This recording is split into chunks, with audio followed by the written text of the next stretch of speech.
So welcome to you all. I'm very pleased to today welcome the Prime Minister of Portugal, António Costa.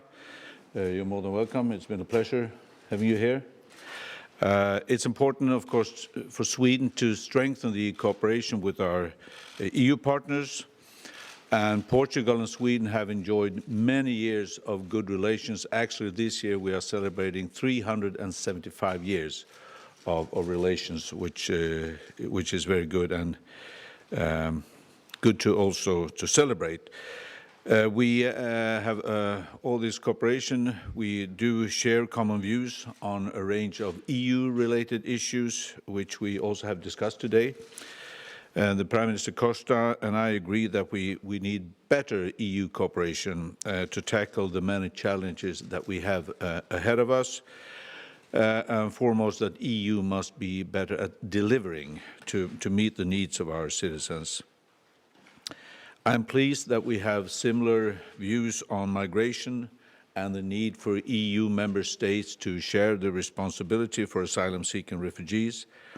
And since his government took office, Prime Minister Costa has shown great solidarity and willingness to take in more refugees to Portugal, and this is indeed a positive and very welcome step in the right direction.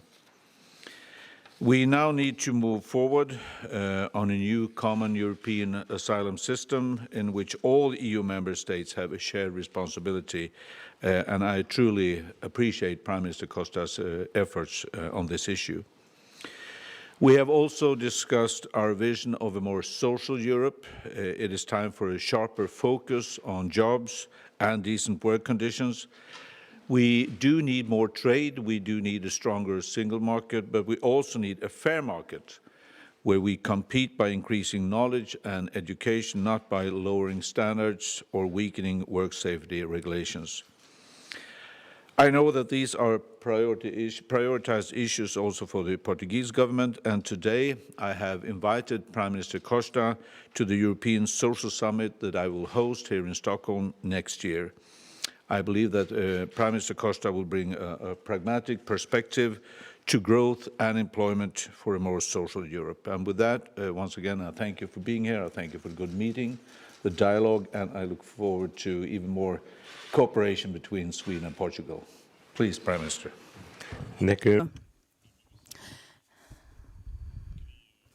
I wanted to thank you for this invitation, and that we have this meeting today, where we could also celebrate the 375 years of excellent cooperation. And I would like to also thank you for all the commitment that Sweden has shown in its cooperation, and we will not forget the support that we got also when we were strengthening our democracy by Olof Palme, for instance, and so we also have a good cooperation within the European Union. The European Union lives through very large challenges at the moment, but Sweden and Portugal both believe that we can give responses here. And we will only be able to do that if we can give concrete answers to our citizens with regards to what is most important to them. External security, counter-terrorism, and also our ability to also manage the refugees who are seeking protection in the European Union, and also the capacity that we will have to actually have a competitive economy that will be based on our social model that has been threatened. And that is, on the other hand, very important for economic growth since the Second World War, and we have to make sure that we promote peace and development. And I would like to thank you also for the openness of Sweden and the openness to also receive so many refugees. And I would like to also say that Portugal and will show and help to share this responsibility. And it can't just be Sweden, the only country taking responsibility, even if you have good conditions, of course, in this country, but it is an obligation of all the European countries. And we also share the priority with you with regards to the social pillar of Europe, so that our economy can be strong. And for that, we need a good social system that will give us the opportunity to invest in education, lifelong learning, innovation, in technologies, because it's there where the European economy can be competitive in this global world. So we will not be competitive if we have low salaries, if we dismantle the rights of workers. We need our social models. We have to invest more and more in the quality of our labor market so that we have more productive companies, that we have a more competitive economy, and so that the European Union has an essential role to play in the contribution of better regulating the global economy. For that reason, we share the hope that this path that we will have in the future, that we also hope that we will also fulfill what we've decided upon in March in Rome, to give a new impulse to Europe for an economic convergence, but also to make Europe more social, which is essential in order to also maintain the dignity of people, which is a very big value for us and which is at the root of our culture in Europe. Yeah, good morning. Antje Matthias from RTP in Brussels. You will be, or there will be a debate of suspending some of the European funds due to the contacts that have been there. Are you sure that you will be able to satisfy the demands of Brussels, and will you at the same time be able to invert the cycle of depression that we've been having in Portugal? Well, the figures that we have at the moment with regards to the execution of the budget allow us to say with calmness that we will have a deficit below 3%, below 2.1%, and we will have a deficit below that, the one that was fixated by the European Commission. So we have quite a comfortable position there. And at the same time, we have been able to invert the slowdown of the economy in 2015. And we have been able to reduce unemployment in the course of this year. So we have to continue on this path in order to further reduce unemployment and to create better investment conditions, to have more growth. And we also have to reduce further our deficit. Those are the objectives. So it would be counterproductive if there were any interruption of these community funds. So we've been very successful, but on the other hand, we still need some. We still have some difficulties to mobilize our own resources for public investments. And the European funds are very, very important so that we can continue to promote private investment. So it would be very counterproductive. So I'm absolutely sure that the European Commission will understand what kind of things have been done over the past few years, from a high deficit that has gone down to 2.1%. So they haven't imposed any sanctions. So I'm pretty sure that they will also see that it would not only be unjust to suspend the funds, but that it would also be counterproductive to suspend these funds that we need in order to make our economy grow and increase employment. Maria Davidson. Agency. Could you please comment on the result of the Hungarian referendum? Will it make it more difficult, you think, to handle migration in Europe? And a second question, if I may, to Prime Minister Costa. Do you hope for Swedish support for António Guterres as the next UN Secretary General? Well, starting with the Hungarian referendum, I think it was clear that the turnout was not that good. But in fact, the important thing here is that we need a common solution at the European Union level. The Commission has put forward a proposal. We all need to react on that. And our aim is to, I mean, it doesn't matter how many referendums you have, we need to find a solution where all the EU member states take their share of the responsibility.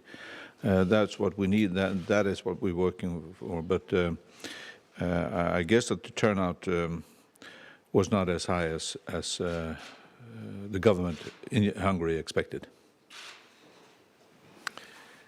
Bom, acho que, em primeiro lugar, é positivo. I think what is positive about this is that the referendum did not have the expected results, because the response to the refugees to not close borders, to not question what the free movement of people means to us. And of course, it also must not question the responsibility that we have in the European Union. And Sweden has been an excellent model for showing that we have to share responsibility. And it's very unfair that some countries like Sweden are taking on a lot of the burden, whilst other countries are refusing to take on their responsibility, and also the result of something that has been agreed upon. So we have to be united in sharing this burden, and this is what Portugal proposed. And apart from the quota that was attributed to us, we also suggested to take in more refugees on a bilateral basis, for example, with Sweden, according to certain profiles, university students, but also agricultural workers, and to integrate them into our society. But with regards what we need today is that we need a strong United Nations. We hope that they will be at the top of, or the best institution to also work in this context. And I'm pretty sure that the new Secretary General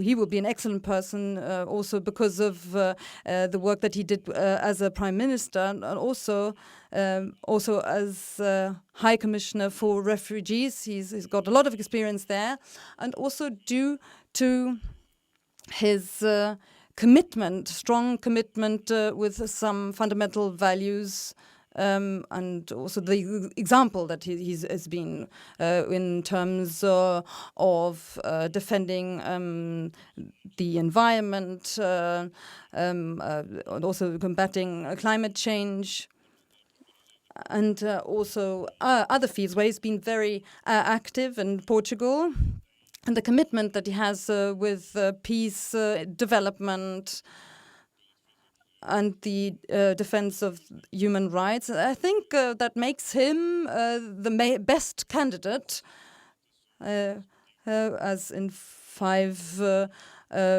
votes has been shown in the course of these months. And we see this as a very positive step within the United Nations. The first time there has been a transparent process that we can follow, a process of debates and the presentation of different candidates. And this time the selection was not done in the chancelleries and between diplomats. No, it was a very open process before the civil society of the world. For that reason, we think that it's good to have this transparent process, and we don't think that it will be jeopardized in any way. And I don't think well, there have been so many candidates from so many countries and so many continents, and there's been this open debate, and I think nevertheless he's the best, and we're wishing for the best. André Campos, Lusa Portuguese. I will speak in Portuguese. So you are now negotiating the budget for next year, and with regards to the pensions, do you think that there will be space for an increase of pensions, as the Bloco de Esquerda is suggesting? And also, I would like to know from the Swedish Prime Minister, what about these General Secretary and your candidate that you had running against Guterres? What is your position there?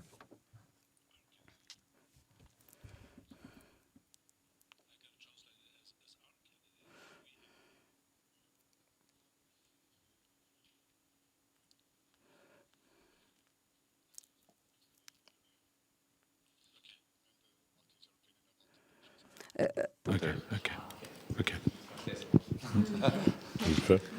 Bom, quanto a...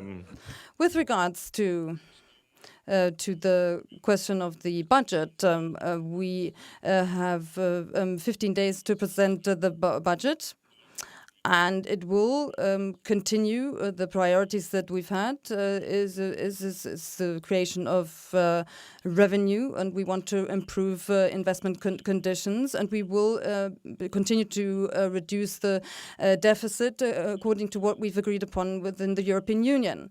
And we will be able to execute the budget 2016 in a successful manner, and we will do everything as we had planned it. So we will be able to get the lowest deficit of the last 40 years, and that's also what we want to achieve next year.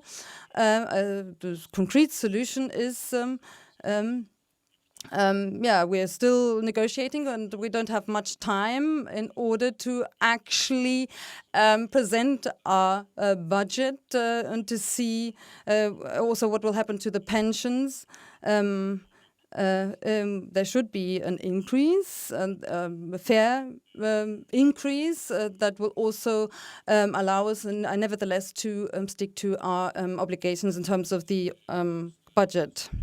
And Sweden is not advocating a special person. We know that the Portuguese candidate is a very, I've gotten to learn, Mr. Guterres, very high qualified. So are other candidates high qualified. At the end of the day, what it takes is you need to be engaged and stand up for the UN principles. You need to both be able to cooperate, of course, in this huge organization, as well as having your own integrity. And so we're not advocating any special candidate.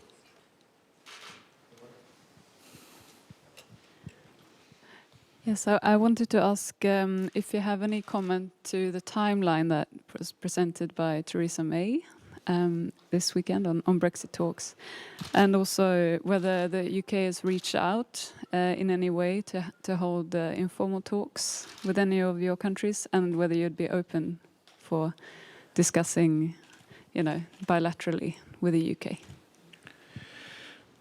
First, we think it's good now that there is a timetable from the UK perspective, that they have presented one. We've been asking for. We've said all the time that we are not in the desperate hurry, because we believe it's important that also Great Britain gets a possibility to develop their own thoughts about the future cooperation, which also has given us, the EU 27, an opportunity to do the same. But I think that was a good information now that we know it's March they're talking about, because we cannot expand this process too long. So I think it was a reasonable timetable. And no, I guess the British Prime Minister had talked to all of us individually as well. But as we sat down in Bratislava, and we'll have this process on the future EU, and we will also making sure that Great Britain needs to meet the EU together, and that is why the negotiations cannot take part country by country. So now, when they have presented timetable, next step will be to also give their view on what kind of relationship they are looking forward to. They've been very clear, not having a Norwegian solution, not having that solution. They want a Great Britain solution. So when they have presented what that means, then we also can discuss on our behalf, how do we see these negotiations. But it was good to have this decision now that it's March we're talking about. Só quero... I just wanted to endorse what you've just said, Prime Minister. I would like to add that, we have to have an amicable negotiation, because